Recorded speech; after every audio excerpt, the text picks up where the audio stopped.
Ya, lagi. Ari mami karo sapa jenenge Mutiara kok iso jarakan lho. Iki padha dipatekan jarane ditokne Kang Gareng. Aku ya lagi ngerti sepisan iki Mutiara iki karo Ari mami arep jaran. Muga-muga kaya dagangane Mbah Nyamut nggih. Mbah Nyamut telem jaran. Tenan dawane mboten kaya roh ae lho Kang Gareng. Oh renane pelem pirang-pirang, pelem peni enek. Heeh. Pelem jaran enek. Pelem mana lagi enek. Lah bengi iki aku ya dadi pelem Mas.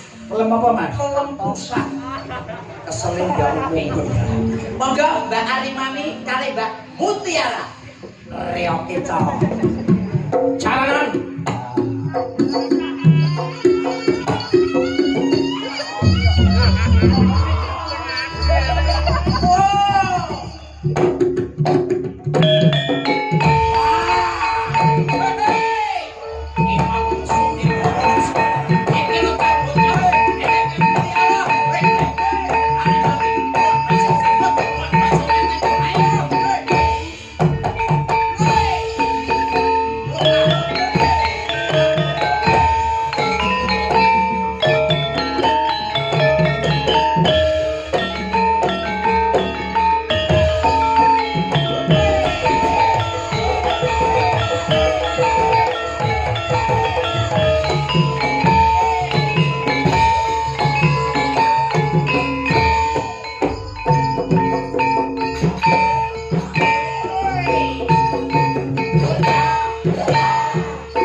enggak rumiyin Mbak Mutiara kali Mbak Ari Mami ampun enggak rumiyin. Sembah pun jarane wis leren wis kesel kene.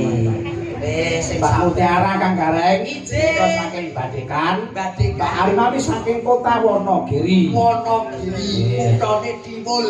Padha karo gonku ya tunggal gunung. Padha kanca Mbak Ari Mami. Boten kula kota. Kok kota lho? Nggih.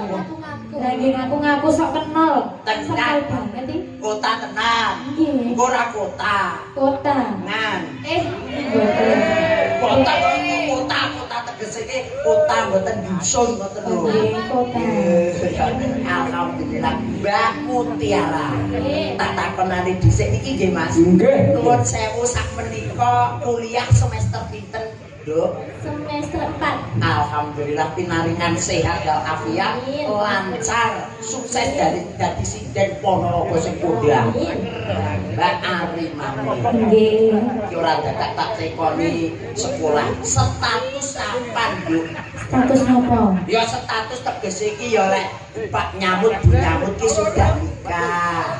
Lek awakku status apa Mbak Ari Mami? Apa ya? Ya wis ngaku ae ngopo enek kene ning nyambut karo Pak nyambut ae. Ngaku ae ngopo ya. Status Bujang. bujang. Alhamdulillah. Ganong. Bujang ganong ki patih ning Ponorogo jenenge bujang. Nek piyambakan ngeten iki lho sing anu Kak single itu apa? Sing iki Parwan. Parwan. Oh. Parwan to. Parwan to ki bakul kron sing sebelah kuwi. Perawan yo. Ngono. Isih perawan. Alhamdulillah. Sehat ya Duk ya. Sehat. Jangan aku saling kali perawan ngeten iki dangu lho. Tong dan bentuk-bentuk. Ciri-cirine perawan itu pripun? Nggih ngeten iki perawan nggih Duk nggih. Nggih, Mas. Ya Allah. Ya Allah, ya Allah. Perawan. Oh, ngoten. Sami mawon iki nggih ngoten nuwun sewu Mbak Mutiara. Ngoten soalnya. Bose kok malah mak kluthek-kluthek. Iki sik semester ndek terus ya ngono perawan ki sik cilik ya ngono. Nek copet iki dijajal sing mriki niki Pak nuwun sewu. Nuwun sewu. Asik. Oh. Oh, yang ini. Perawan loh iki. Niki ta. Mosok tonggo lah ya. Nuwun sewu saling riyen. Yo.